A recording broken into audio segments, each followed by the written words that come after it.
लड़के ने अनजाने में मेज के ऊपर की ओर देखा और सामने की बेहद खूबसूरत नजारे को देखकर वह वहीं दंग रह गया। जब तक किसी ने उसकी कॉलर पकड़कर उसे खींचा नहीं, फुगुई अनमने मन से सीधा नहीं बैठा। सामने खड़ी दो खूबसूरत बुआओं को देखकर उसके मन में एक शरारती ख्याल आ गया। जब सब लोग बातचीत में मशगूल थे, फुगुई ने जानबूझकर अपनी कांटा जमीन पर गिरा दी। फिर से उसे उठाने के बहाने झुक गया और मौके का फायदा उठाकर मेज के नीचे लेट गया ताकि एक बार फिर अंदर के खूबसूरत नजारे को देख सके। फुगुई का पहले एक खुशहाल परिवार था। उसके माता पिता इस लड़के को बहुत दुलारते थे। सब कुछ ठीक था जब पूरा परिवार पिकनिक के लिए बाहर गया था। फुगुई को पेशाब लगी तो वह सड़क किनारे चला गया और उसके माता पिता वहीं उसका इंतजार कर रहे थे। लेकिन दुर्भाग्यवश एक तेज रफ्तार गाड़ी ने उन्हें टक्कर मार दी और वे दूर जा गिरे। अब अकेला रह गया फुगुई मजबूरन गाँव में अपनी बुआओं के पास चला गया। शुरुआत में वह अनमना था, लेकिन जब उसने अपनी सुंदर बुआओं को देखा तो फुगुई का मन तुरंत खुश हो गया। उसी रात उसने एक शानदार दावत तैयार की और फिर वही घटना घटी जो शुरुआत में दिखाई गई थी। खाना पीना खत्म होने के बाद बुआएं उस पहले से तैयार किए गए कमरे में ले गई। उस समय फुगुई को बिल्कुल भी अंदाजा नहीं था कि इन तीनों के मन में अलग अलग चालें चल रही थी। सोचा भी नहीं था कि उसी रात दाई बुआ फुगुई के बारे में कल्पना करते हुए एक मीठा सपना देख बैठी।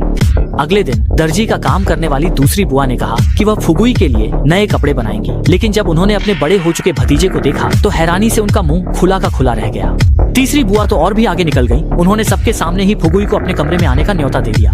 जब से वह तीनों की जगह पर आया तब से पहले जो बुआएं बहनों की तरह घुली मिली थी वे एकदम दुश्मनों की तरह हो गईं। फुगुई को पाने के लिए उन्होंने अपनी सारी चालें आजमा डाली और एक जबरदस्त तीन बहनों बनाम ल्यूबू जैसी जंग छिड़ गई।